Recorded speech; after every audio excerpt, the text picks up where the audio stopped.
बिस्मिल्लाहिर्रहमानिर्रहीम। अस्सलामुअलैकुम नाज़रीन हज़रात। दोस्तों, आज मैं आप लोगों को सौंफ के कुछ बेहतरीन फ़वाइद बताऊंगा। हर घर में सौंफ ज़रूरी रखनी चाहिए। ये बच्चों के कई अमराज में मुफीद है। कुछ ऐसी बीमारियां होती हैं जिनके लिए इस सौंफ का इस्तेमाल किया जाता है। दूध में सौंफ पकाकर बच्चों को पिलाने से पेट में कभी भी दर्द नहीं होता और ना ही गैस बनती है। आजकल छोटे बच्चों की निगाह भी कमज़ोर हो रही है।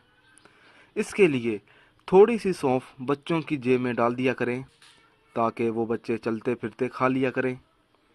इससे निगाह की कमज़ोरी भी दूर हो जाती है और मैदे को भी ताकत मिलती है। सुबह चाय का चम्मच भर सौंफ खाने से बनाई तेज़ हो जाती है।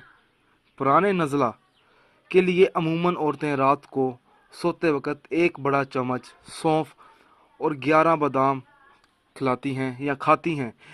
इससे नज़ला दूर हो जाता है और दिमाग बहुत तेज़ हो जाता है। इसके फ़ौरन बाद चाय, दूध या पानी नहीं पीना चाहिए।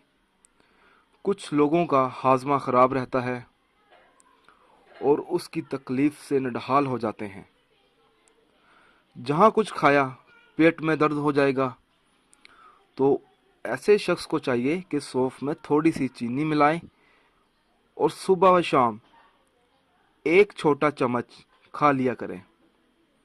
इससे हाजमा ठीक रहता है। जर्मनी में दोस्तों छोटे बच्चों को अक्सर दवाई नहीं दी जाती बल्कि उन्हें सौंफ का पानी पिला दिया जाता है। सौंफ बाज़ार में आम दस्तयाब है। सौंफ का पानी उबाल कर पीने से बच्चों की तकलीफ़ों से निजात मिलती है।